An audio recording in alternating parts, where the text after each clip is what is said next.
मनोज जरांगे यांच्या आंदोलनातील दाखल गुन्हे राज्य सरकारनं मागे घेतल्यास आम्ही न्यायालयामध्ये जाऊ असा इशारा ओबीसी नेते नवनाथ वाघमारे यांनी दिलाय।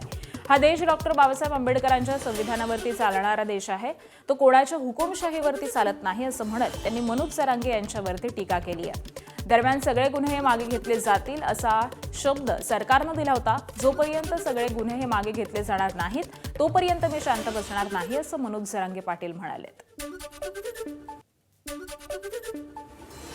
डॉक्टर बाबासाहेब आंबेडकरांच्या संविधानावर चालणारा देश आहे, हुकुमशाहीवर चालणारा नाही। कोणी एखाद्याने दादागिरी करायची आणि आमचे गुन्हे मागे घ्या, आम्ही रस्त्यावर उतरू, आम्ही असं करू, आम्ही धमक्या देणं, कारण की हा देश डॉक्टर बाबासाहेबांच्या संविधानावर चालत असल्यामुळं कोणी आयऱ्या गायऱ्याने धमक्या देऊन कुणाचे गुन्हे, काही गंभीर स्वरूपाचे गुन्हे वापस होत नसतात। ज्या लोकांनी गंभीर स्वरूपाचे गुन्हे केले, ज्यांनी बीड सारखं शहर जाळले, ज्या लोकांनी शांतता भंग केली, गोरगरीब मायक्रो ओबीसीवर हल्ले करण्याचं काम केलंय, त्या लोकांवरील गुन्हे वापस होऊ शकत नाहीत। आणि वापस जरी झाले तरी आम्ही न्यायालयात जाऊ। राज्य सरकारने जर गुन्हे वापस घेतले तर आम्ही न्यायालयात जाऊन दाद मागण्याचं काम करू। एबीपी माझा, उघडा डोळे बघा नीट।